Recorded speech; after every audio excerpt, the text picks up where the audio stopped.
আম্মা জান আয়েশা সিদ্দিকা রাদিয়াল্লাহু তাআলা আনহার বর্ণনা তিনি বলেন, কানা আলা রাসূলিল্লাহি সাল্লাল্লাহু আলাইহি ওয়াসাল্লাম সাউবান কিত্রিয়ান গলিজান। আল্লাহর নবীর গায়ের মধ্যে দুইটা কাতারি মোটা জামা ছিল, দুইটা কাতারি মোটা জামা ছিল নবীজির গায়ে। ফাকানা ইদা ক্বাদা, আল্লাহর নবী যখন কোথাও বসতেন, আরিকা, প্রচুর ঘামায়া যাইতেন।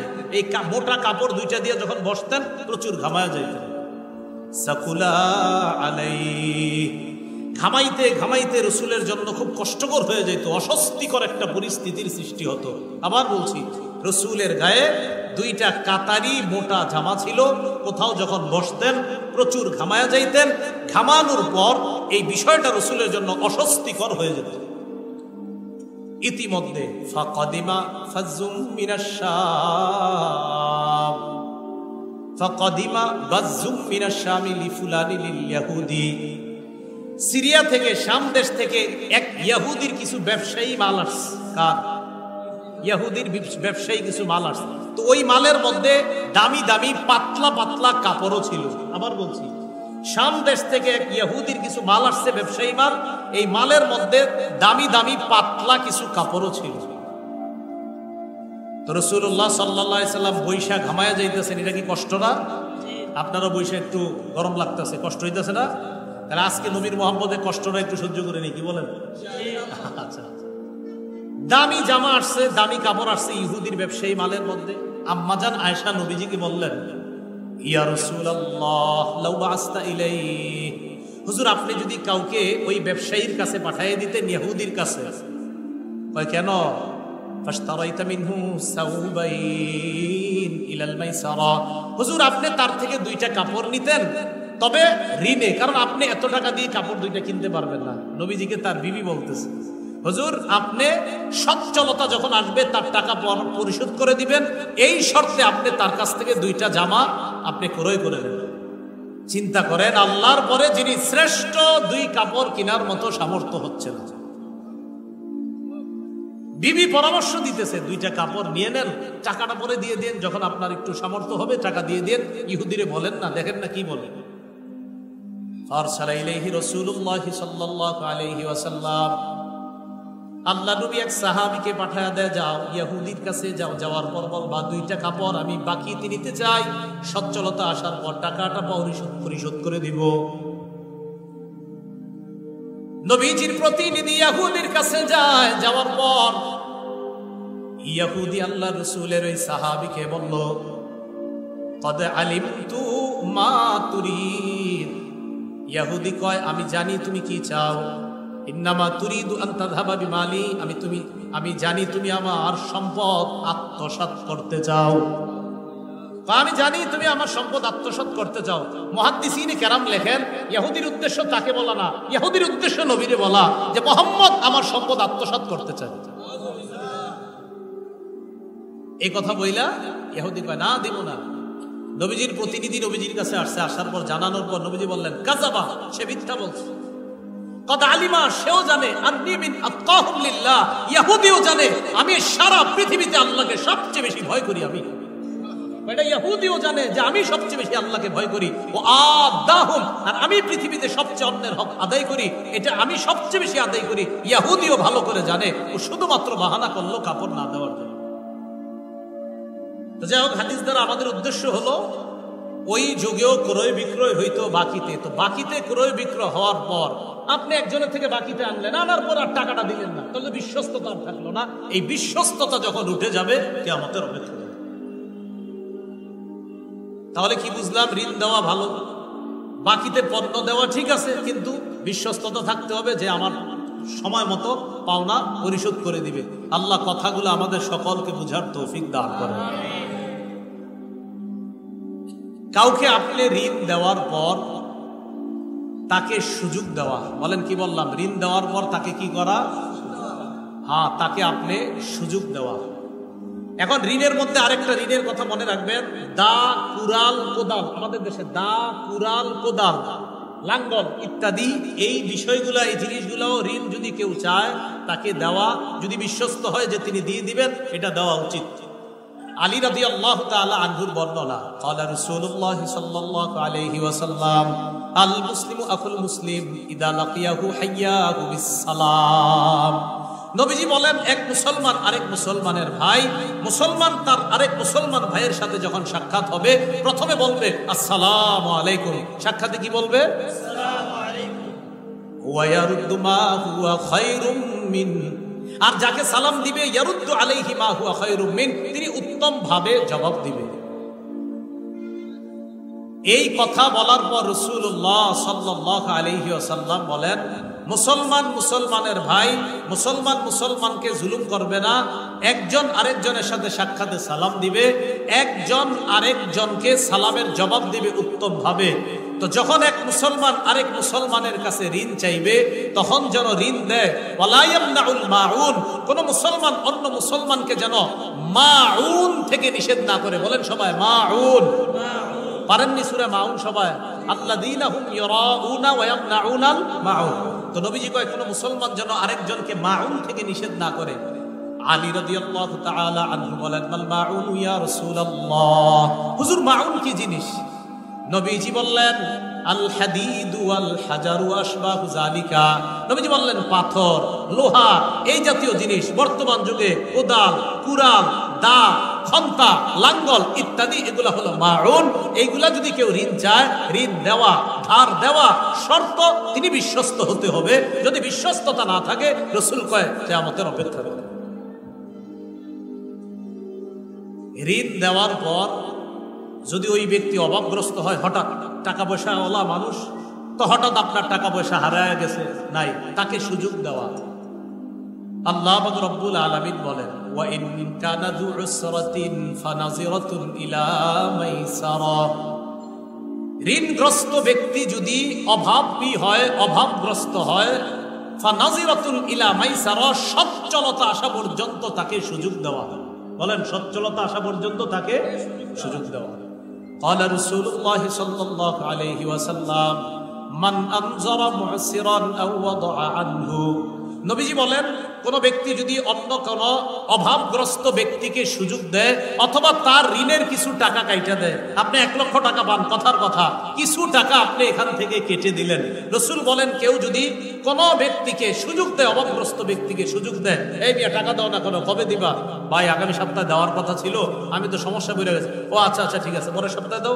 আচ্ছা ভাই পরের সপ্তাহে দিব। একটা আরেকটা হলো দেখতেছেন পারতেছে না, কিছু মাফ করে দিছেন অথবা পুরাটা মাফ করে দিছেন, কথার কথা। রাসূলুল্লাহ সাল্লাল্লাহু আলাইহি সাল্লাম বলেন, আযাল্লাহুল্লাহু ফি জিল্লিহি ইয়াওমা লা জিল্লা ইল্লা জিল্লুহু। কিয়ামতের ময়দানে আল্লাহ তার রহমতের ছায়াতলে তাকে জায়গা দান করবেন। তো সুযোগ দেওয়া এটা হতে পারে ভালো কাজ। মুসলিম শরীফের হাদিস, ক্বালা রাসূলুল্লাহ সাল্লাল্লাহু আলাইহি ওয়াসাল্লাম, নবীজি বলেন, মান কানা লাহু আলা রাজুলিন হাক্কুন ফামান আখারা ফালাহু বিকুল্লি ইয়াউমিন সাদাকা। কোন ব্যক্তি যদি অন্য কারো কাছে কিছু পাওনা থাকে, আমি আপনার কাছে কিছু পাওনা, কোন মুসলমান অন্য কোন মুসলমানের কাছে কিছু পাওনা, পাওনাদারকে এবার আপনি সুযোগ দিলেন, আগামী মাসের 1 তারিখে দেওয়ার কথা, কোনো কারণে দিতে পারে না, এবার আপনি আরো 15 দিন সময় দিলেন, আল্লাহ দিন তুমি সুযোগ দিয়ে দিলা, প্রত্যেকটা দিনের বিনিময়ে তোমার আমলনামায় সৎকার সওয়াব লিপিবদ্ধ হয়ে যায়। আবার যারা ঋণ নিছেন আপনারা আবার বললেন না হুজুর ওয়াজটা সুন্দর হয়েছে, তাহলে খালি নিমু আর দিমু না, এরকম না বিষয়টা। আপনি যদি না দেন তাতে আপনার জন্যই তো ওয়াজ, মূলত না দেন যে তার জন্যই তো ওয়াজ, মানে আপনি অবিশ্বস্ত, আপনি বিশ্বস্ত না, আপনি কিয়ামতের আলামত। রাসূল বলছে বিশ্বস্ততা উঠে যাবে, তো কিয়ামতের অপেক্ষা করো। কথা তো আপনার জন্যই হচ্ছে, এমন না যিনি ঋণ দিচ্ছে, ঋণ তো দেওয়া ভালো কাজ, আপনি যে দেন না এটা খারাপ কাজ। রাসূলুল্লাহ সাল্লাল্লাহু আলাইহি সাল্লাম বলেন, ঋণ দেওয়ার পর তাকে যদি সুযোগ দেন, জানেন যে লোকটা ভালো মানুষ, দিয়ে দিবে, প্রতিদিনের বিনিময়ে আপনার আমল নামায় সৎকার সওয়াব লেখা হবে। এবার আসেন, তাগাদা বুঝেননি? তাগাদা, আরে ব্যবসায়ীরা বুঝেন না তাগাদা? হ্যাঁ তাগাদা। এই তাগাদার মাসালা শুনুন। তাগাদা দিবেন নরম ভাষায়, যদি নরম ভাষায় তাগাদা দেন পুরস্কার আছে। এই টাকা দাস না, পিডাবো না দিলে এটা না, তাগাদা দেওয়া। ভাই টাকাটা দেওয়ার কথা কখন দিবেন? ঠিক আছে মাগরিবের সময় ভাই আসবো, না না 10টা বাজে এসো। তা আপনি সুন্দরভাবে তাগাদা দেওয়া, এটা ভালো কাজ। তাগাদা দেওয়া এটা খুব ভালো কাজ। রাসূলুল্লাহ সাল্লাল্লাহু আলাইহি সাল্লামের সাহাবী জাবির ইবনে আব্দুল্লাহ বর্ণনা, عن جابر بن عبد الله رضي الله تعالى عنه قال قال رسول الله صلى الله عليه وسلم নবীজি বলেন রাহিমাল্লাহু রাজুলান সামহা, ওই ব্যক্তির উপর আল্লাহ দয়া করেন যে ব্যক্তি সহজ সরল সহজতা অবলম্বন করেন, যে ব্যক্তি নম্রতা অবলম্বন করেন, যে ব্যক্তি উদারতা অবলম্বন করেন। ইদা বাআ ওয়া ইদা ইশতারা ওয়া ইদা ইক্তাযা, কোন ব্যক্তি ব্যবসা করে ব্যবসার ক্ষেত্রে তিনি উদার। ওয়া ইদা ইশতারা, কোন ব্যক্তি ক্রয় করে সেখানেও তিনি উদার। ওয়া ইদা ইক্তাযা, তিনি আরেকজনকে তার পাওনার জন্য তাগাদা দেয়, এটাও নরম ভাষায় দেয়। নবী বলেন যে ব্যবসা করে নরম ভাষায়, যে কিনে নরম ভাষায়, যে পাওনাদারকে তাগাদা দেয় নরম ভাষায়, তার উপর যেন আল্লাহ দয়া করে। আমি নবী দোয়া করে গেলাম। তাগাদা এটাও একটু নরম ভাষায় দিব আমরা। রাসূলুল্লাহ সাল্লাল্লাহু আলাইহি সাল্লামের সাহাবী আব্দুল্লাহ ইবনে আব্বাসের বর্ণনা, عن عبد الله بن عباس رضي الله تعالى عنهما قال قال رسول الله صلى الله عليه وسلم নবীজি বলেন ইমসাহ ইউমসাহ আলাইক, আল্লাহ রাসূল বলেন তুমি উদারতা অবলম্বন করো, ইউমসাহ আলাইক, তোমার প্রতি উদারতা প্রদর্শন করা হবে। তুমি যদি উদার হও তোমার প্রতিও উদারতা অবলম্বন করা হবে, তোমার প্রতিও দয়া করা হবে। তুমি যদি নরম ভাষী হও তোমার প্রতিও রবের পক্ষ থেকে নরম আচরণ করা হবে। রাসূলের সাহাবী আবু সাঈদ খুদরি রাদিয়াল্লাহু তাআলা আনহুর বর্ণনা, عن أبي سعيد الخدري رضي الله تعالى عنه قال قال رسول الله صلى الله عليه وسلم নবীজি বলেন আফজালুল মুমিনিনা রাজুলুন সামহুল বাই' সামহুশ শিরা সামহুল কাযা সামহুল ইকতিযা। নবীজি বলেন আফজালুল মুমিনিন, শ্রেষ্ঠ মুমিন ওই ব্যক্তি সামহুল বাই'i, যে ব্যবসা করে নরম ভাষায়, সামহুশ শিরা, যে কোনো কিছু কিনে নরম ভাষায়। অনেক ব্যবসায়ীদের চেহারা দেখলেও আপনার কিছু কিনতে মন চাবে না, এরকম আছে ব্যবসা। নরম ভাষায় ব্যবসা, নরম ভাষায় আবার কিনে। আবার অনেক ক্রেতা আছে চেহারা দেখলে বেচতেও মন চায় না। দুই দিকে নরম ভাষায় বিক্রি করা, নরম ভাষায় কিনা। সামহুল কাযা, আবার নরম ভাষায় অন্যের টাকাটা দিয়ে দেওয়া, মানে অন্যের টাকা দেওয়ার ক্ষেত্রে, পরিশোধ করার ক্ষেত্রেও নরম নীতি অবলম্বন করে, মানে সুন্দরভাবে আরেকজনের টাকাটা দেয়।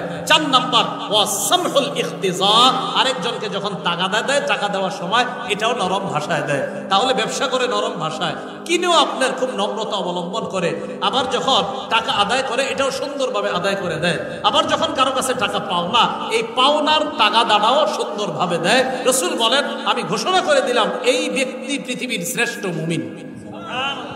তাহলে দেখেন কুতুবপুরের ব্যবসায়ী শ্রেষ্ঠ মুমিন হওয়ার সুবর্ণ সুযোগ। ব্যবসায়ীরা শ্রেষ্ঠ মুমিন হওয়ার সুবর্ণ সুযোগ, কারণ একজন ব্যবসায়ীর মধ্যে এই গুণগুলা পাওয়া যাবে সহজ। আল্লাহ কথাগুলা বোঝার তৌফিক দান করেন। বিপরীত দিকে যারা আমরা এরকম ব্যবসায়ীদের থেকে কিছু নিব, নেওয়ার পরে সময় মতো দিব না, এটা হলো বিশ্বস্ততা উঠে যাওয়া। নবী কয় এটা যখন উঠে যাবে কিয়ামতের অপেক্ষা করবে। আল্লাহ হেফাজত করেন, আমিন। আবু হুরায়রা রাদিয়াল্লাহু তাআলা আনহুর বর্ণনা, عن أبي هريرة رضي الله تعالى عنه قال قال رسول الله صلى الله عليه وسلم إن الله يحب سمح البيع سمح الشراء سمح الاقتضاء। যে ব্যক্তি ব্যবসায় উদারতা অবলম্বন করে, যে ব্যক্তি কিনায় উদারতা অবলম্বন করে, যে ব্যক্তি তাগাদা দেওয়ার সময় উদারতা অবলম্বন করে, নবীজি বলেন আল্লাহ তাকে ভালোবাসেন। আল্লাহ তাকে কি করেন? ভালোবাসেন। একদিন নবীজি আসরের নামাজ পড়ছে সাহাবীদেরকে নিয়ে। عن أبي سعيد الخدري رضي الله تعالى عنه قال قال رسول الله صلى الله عليه وسلم রাসূলুল্লাহ সাল্লাল্লাহু আলাইহি ওয়াসাল্লাম একদিন কি করলেন? আবু সাঈদ খুদরি বলেন সাল্লা বিনা রাসূলুল্লাহ সাল্লাল্লাহু আলাইহি ওয়াসাল্লাম সালাতাল আসর ফাকামা ফিনা খতিবা। নবীজি আমাদেরকে নিয়ে একদিন আসরের নামাজ পড়লেন। আসরের পড়ার পর আমাদের সামনে ভাষণ দেওয়ার জন্য দাঁড়াইলেন। দাঁড়ানোর পর বললেন আলা ওয়া ইন্না মিনহুম হাসানাল কাযা হাসানাত তালাব। শোনো, মানুষের মাঝে কিছু মানুষ আছে হাসানাল কাযা, যারা কোনো কিছু আদায় করতেও খুব ভালোভাবে আদায় করে, হাসানাত তালাব, আবার তাগাদাও দেয় খুব সুন্দরভাবে। ওয়া ইন্না মিনহুম সাইয়্যাল কাযা হাসানাত তালাব। আর কিছু মানুষ আছে মানুষেরটা দেওয়ার সময় খুব খারাপ আচরণ করে, হাসানাত তালাব, আর যখন আরেকজনের কাছে চায় তখন সুন্দরভাবে চায়। নবীজি বলেন ফাতিলকা বিতিলকা, যে ব্যক্তি মানুষকে দেওয়ার সময় খারাপ আচরণ করে আর নেওয়ার সময় ভালো আচরণ করে তার দুইটা বরাবর, মানে সে আর সওয়াব পাইল না, খারাপ আর ভালো হয়ে যাওয়ার কারণে তার সব হয়ে গেছে বরাবর। একটা খারাপ আচরণ করলো আর একটা ভালো, তার সব ফ্যাসিলিটি সুযোগ বরাবর হয়ে গেল আল্লাহর কাছে। এবার নবীজি সাল্লাল্লাহু আলাইহি সাল্লাম বলেন, আলা শোনো তোমরা, ওয়া খায়রুহুম আল হাসানুল কাযা আল হাসানুত তালাব, মানুষের মাঝে শ্রেষ্ঠ তারা যারা মানুষকে আদায় করে সুন্দরভাবে আবার মানুষের কাছে চায় সুন্দরভাবে। আলা ওয়া শাররুহুম সাইয়্যুল কাযা সাইয়্যুত তালাব, যারা মানুষকে দেয় না, দিতেও খুব খারাপ আচরণ করে আবার মানুষের কাছে চায়ও খুব খারাপ ভাবে, আমি নবী ঘোষণা করলাম তারা সবচেয়ে নিকৃষ্ট। বলেন নাউজুবিল্লাহ। এটা গেল আপনার ঋণ আদায়ের তাগাদা দিবেন, এটাও সুন্দরভাবে হওয়া দরকার। এবার আসেন, যিনি ঋণ দিবেন, আপনি যদি কখনো এমন হয় যে আপনি দেখতেছেন ঋণ গ্রহীতা আর ঋণটা দিতে পারে না, যদি তারে আপনি মাফ করে দেন। عن أبي هريرة رضي الله تعالى عنه قال قال رسول الله صلى الله عليه وسلم কানা রাজুলুন ইউদাবিনুন নাস, অতীত জামানায় এক ব্যক্তি মানুষকে ঋণ দিত। ঋণ দেওয়ার পর ওয়া কানা ইয়াকুলু লিফাতা, কর্মচারীকে বলতো, ইদা আতাইতা মুসিরা, তুমি যদি এমন অভাবগ্রস্ত ব্যক্তির কাছে যাও যে অভাবগ্রস্ত ব্যক্তি আমার ঋণ আদায় করতে অক্ষম, ফাতাজাওয়াজ আনহু, তাকে তুমি মাফ করে দাও। লাআল্লাল্লাহ ইয়াতাজাওয়াজু আন্না, আমি আশাবাদী আল্লাহ আমাদেরকে মাফ করে দিবেন। আল্লাহ নবী বলেন লাকিয়াল্লাহ ফাতাজাওয়াজা আন, ওই ব্যক্তি মারা যাওয়ার সাথে সাথে আল্লাহ তাকে মাফ করে দিয়েছে। তো ঋণ যিনি আদায় করতে একদম অক্ষম, আর পারবেই না, ভিটা বাটিও শেষ, সব শেষ, তারে যদি মাফ করে দেন আর কি কখনো। রাসূলুল্লাহ সাল্লাল্লাহু আলাইহি সাল্লাম বলেন, আল্লাহ এমন অবস্থায় আল্লাহর সাথে লোক সাক্ষাৎ করবে, আল্লাহ তাকে মাফ করে দেবে। ঋণ আদায়ে যে বিষয়গুলো আমরা জানলাম, এটা তো খুব ভালো কথা, জানলাম যে এই কাজগুলো করা উত্তম, এই কাজগুলো করা দরকার, তাগাদা দেওয়াও সুন্দরভাবে। এবার আসেন আত্মসাৎ করা। বলেন কি করা? যিনি টাকাটা ঋণ নিছেন, আপনি দিবেন না নিয়ত করছেন, এটা আত্মসাৎ। আপনি আরেকজনের জমিন সামান্য পরিমাণ দখল করলেন, এটা আত্মসাৎ। আপনারে একজনে একটা জমিনের জায়গা দিছে, ভাই এই জায়গায় আপনি এটা অফিস করেন, ঠিক আছে, ভালো কাজ টাজ করেন, আপনি 1 বছর পরে দাবি করে ফেলতেছেন এটা আপনার জায়গা। এমনি দিছেন আর কি মায়া করে, ঠিক আছে করো, আপনি 1 বছর পরে বলতেছেন জায়গায় আমার। জনগণ দেখে, হয় তো আপনি তো অফিস করছেন, জায়গা তো আপনারই হবে, এত বছর থাকেন, হাইরি মনে এটা আত্মসাৎ। আল্লাহ পাক রব্বুল আলামিন বলেন, ওয়ালা তাকুল্লিল খাইনিনা খাসিমা, নবী যারা আত্মসাৎকারী, যারা খেয়ানতকারী, তাদের পক্ষ অবলম্বন করে আপনি বিতর্ক করবেন না, এদের পক্ষ কখনো নেবেন না। আল্লাহ বলেন, ইন্নাল্লাহা লা ইউহিব্বু মান কানা খাওয়ানান আসিমা, যে ব্যক্তি খেয়ানতকারী, যে ব্যক্তি আত্মসাৎকারী, গুনাহগার, আল্লাহ তাকে পছন্দ করে না, ভালোবাসে না। বলেন নাউজুবিল্লাহ। قال رسول الله صلى الله عليه وسلم من اقتطع حق امرئ مسلم بيمينه, নবীজি বলেন, কোন মুসলমান যদি অন্য কোন মুসলমানের সম্পদ আত্মসাৎ করে শপথের মাধ্যমে, বলেন জোরে বলেন কিসের মাধ্যমে, আরো জোরে বলেন কিসের মাধ্যমে, শপথ বুঝেননি, মিথ্যা শপথ দিচ্ছেন, জমি আপনার না, এখন আরেকজন ওই যে এখন মিথ্যা শপথ দিচ্ছেন, হ্যাঁ শপথ করছেন, জি আমরা শপথ করে বলতেছি এই জমিন তার, আসলে তার না, যার পক্ষে আপনি শপথ করলেন, এই মিথ্যা শপথের মাধ্যমে কেউ যদি আরেকজনের জমিন আত্মসাৎ করে, রাসূলুল্লাহ সাল্লাল্লাহু আলাইহি ওয়াসাল্লাম বলেন, আউজাবাল্লাহু লাহুন নার, আল্লাহ তার জন্য জাহান্নাম অবধারিত করেন, ওয়াজিব করেন। কি করেন বলেন তো? জাহান্নাম ওয়াজিব। ওয়াহারামাল্লাহু আলাইহিল জান্নাহ, আল্লাহ তার জন্য জান্নাত হারাম করে দেন। বলেন নাউজুবিল্লাহ। এইবার মন দিয়ে শেষের অংশটা শুনেন। এক সাহাবী দাঁড়াইলেন, দাঁড়ায় বললেন, ইয়া রাসূলুল্লাহ ওয়া ইন কানা ইয়াসীরা, ওয়া ইন কানা শাইআন ইয়াসীরা, হুজুর যে জিনিসটা শপথ করলাম এটা যদি সহজ কোনো জিনিস হয়, সামান্য কোনো জিনিস হয়, কথার কথা হুজুর ছোট্ট একটা জিনিস হয়, এটাও কি আত্মসাৎ? নবীজি বললেন ওয়া ইন কানা কাদিআম মিন আরাক, পিলু গাছের ডালও যদি হয়, কথার কথা বুঝাইছে ওই যুগে, পিলু গাছের একটা ডালও যদি হয়, এটা যদি আরেকজনের হয় আর তুমি শপথের মাধ্যমে নিজের দাবি করো, এটাও আত্মসাৎ হিসাবে গণ্য হবে। তার জন্য আল্লাহ জাহান্নাম ওয়াজিব করবেন, জান্নাত হারাম করবেন। পিলু গাছের ডাল, সামান্য পিলু গাছের ডাল, সামান্য একটা। আপনারা কত মানুষের তাল চুরি করে খান, ডাব চুরি করে খান? আত্মসাৎ। শীতকালে আরেকজনের রশি, ওই যে আপনার খেজুরের রস, আরেকজনের খেজুরের রস আপনি পাইপ দিয়ে চুরি করে খান, আত্মসাৎ। কি হয়নি এরকম? আরে যারা খান তারাও বলেন হয়নি?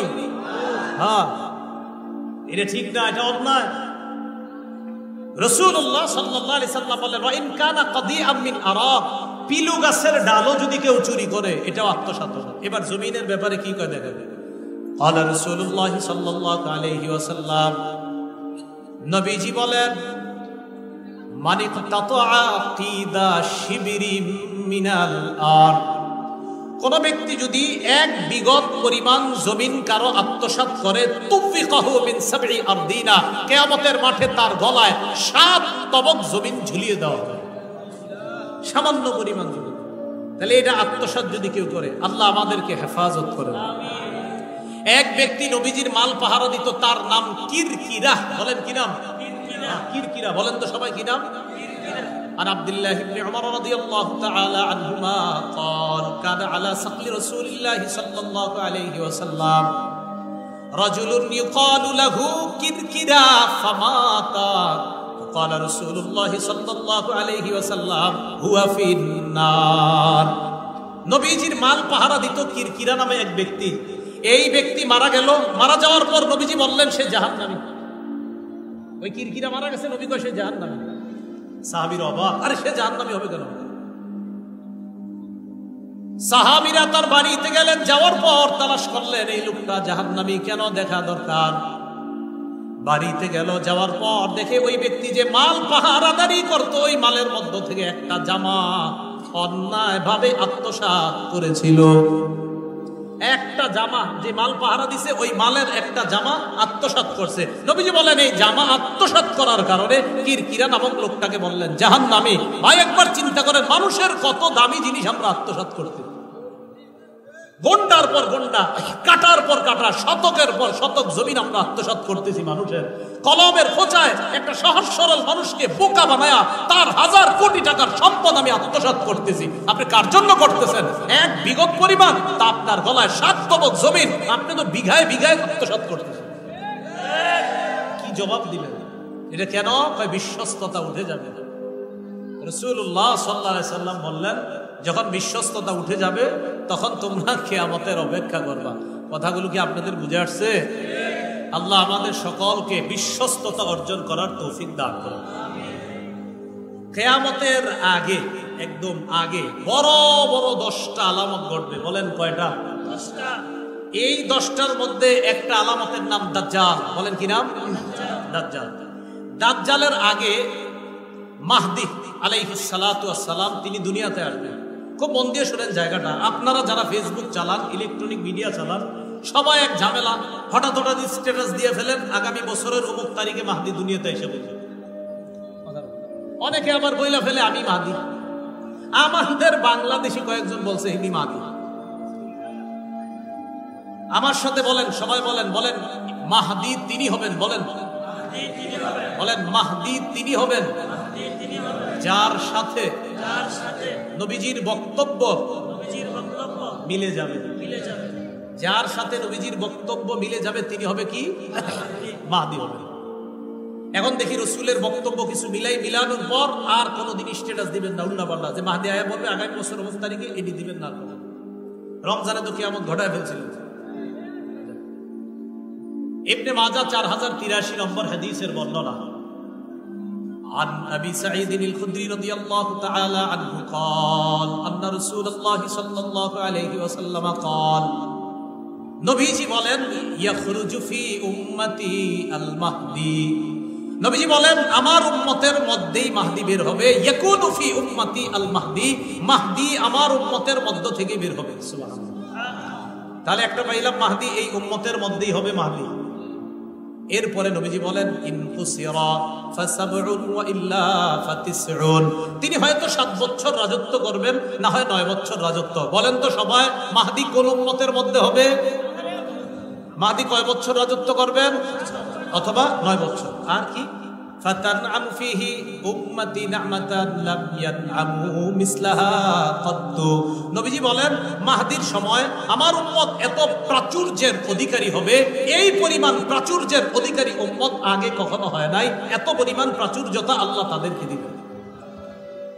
কি পরিমাণ প্রাচুর্যতা? তুতি উকুলাহা, জমিন তার পেটে যত সম্পদ আছে সব বের করে দিবে। নাও নাও নাও, সব বের করে দিবে। ওয়ালা তানতাখিরু মিনহা শাইআ, জমিন তার কোনো সম্পদকে জমা করে রাখবে না। ওয়াল মালু ইয়াউমাইদিন কুদুস, মাল জমা হয়ে পড়ে থাকবে। ফায়াকুমুর রাজুলু ফায়াকুলু ইয়া মাহদি আ'তিনি, মাল জমা হয়ে পড়ে থাকবে, মালের সামনে এক ব্যক্তি দাঁড়ায় বলবে মাহদি আমারে কিছু দাও। মাহদি বলবে খুশ, যা মন চায় নিতে থাকে। তাহলে বলেন তো মাহদি কোন উম্মতের মধ্যে হবে? এ উম্মত। কয় বছর রাজত্ব করবে? বাস গেল একটা। এবার আসেন দ্বিতীয়। মাহদি যিনি হবেন তার কপালটা হবে চওড়া, নাকটা হবে উঁচু। মাহদি যিনি হবে কপালটা হবে উজ্জ্বল, চওড়া, নাকটা হবে উঁচু। এখন খোঁজেন কার নাক কপাল এরকম আছে, আমাকে তো এরকম হইতে পারে। মাহদি যিনি হবেন 7 বছর রাজত্ব, 9 বছর রাজত্ব, কপালটা উঁচু হবে, উজ্জ্বল হবে, নাকটা হবে উঁচু। তিনি পুরা পৃথিবীতে ইনসাফে পরিপূর্ণ করবেন।